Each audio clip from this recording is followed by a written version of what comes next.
Hello everybody, నేను Sujani. Welcome to my channel salt and Sujani. ఇవాళ మరో హెల్దీ అండ్ టేస్టీ ఆకుకూర పప్పు ప్రిపరేషన్ అండి, చుక్కకూర పప్పు. ఇది పక్కా హైదరాబాదీ స్టైల్లో చూపిస్తున్నానండి. చుక్కేకి బాజీకి దాల్ అంటారు. తప్పకుండా ఒకసారి ఈ హైదరాబాదీ స్టైల్లో ట్రై చేయండి. దీనికోసం 1 కప్పు కందిపప్పుని నేను శుభ్రంగా కడిగేసుకుని ఒక 2.5 కప్స్ వాటర్లో ఒక అరగంట సేపు నానబెట్టి పెట్టేసుకుంటానండి. ఆ తర్వాత మిగిలిన ఇంగ్రీడియంట్స్ వేసుకోవచ్చు. నాకు కొంచెం కోల్డ్ అండ్ ఫీవర్ ఉంది, so I might be sounding low, so please bear with మీ.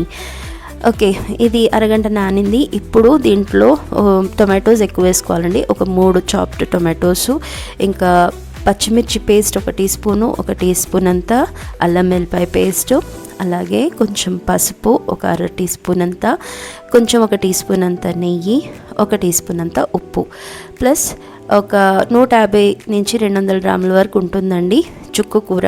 అది బాగా శుభ్రంగా కడిగేసుకొని సన్నగా తరిగి అది కూడా దీంట్లో వేసేసుకుంటున్నాను. అన్నీ ఒక్కసారి మంచిగా కలిపేసుకొని కుక్కర్ మూత పెట్టేసి హై ఫ్లేమ్లో ఒక 3 విజిల్స్ పెట్టేస్తే పప్పు మంచిగా ఉడికిపోతుందన్నమాట.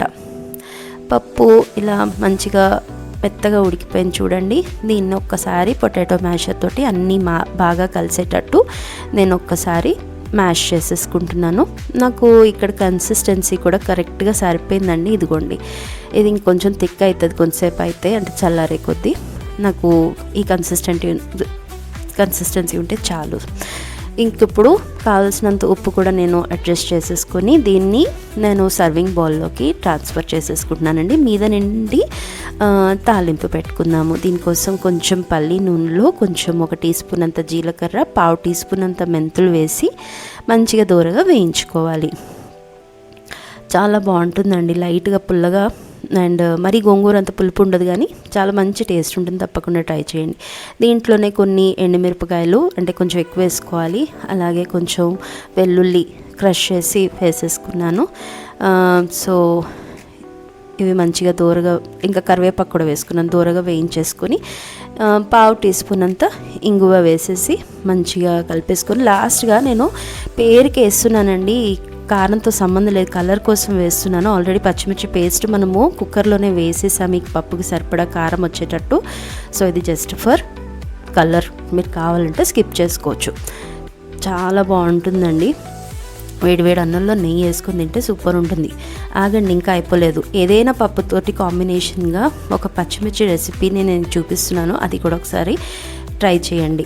అన్నంలో వేసుకొని ఈ పప్పు పచ్చిమిర్చి అంచుపెట్టుకొని తింటే బాగుంటుంది. దానికోసం ఒక 3 పచ్చిమిరపకాయలు, అంటే మీకు ఎన్ని కావాలో అన్ని పచ్చిమిరపకాయలని స్లిట్ చేసేసుకొని కొంచెం పల్లి నూనెలో ఈ పచ్చిమిరపకాయలు మంచిగా దోరగా వేయించేసుకొని తర్వాత వీటిని ఒక బౌల్లోకి ట్రాన్స్ఫర్ చేసి దాంట్లో కొంచెం ఉప్పు వేసి మంచిగా కలిపేసి వేడి అన్నంలో పప్పు వేసుకొని నెయ్యి వేసుకొని ఈ పచ్చిమిర్చి అంచుపెట్టుకొని తింటేనండి సూపర్ ఉంటుంది.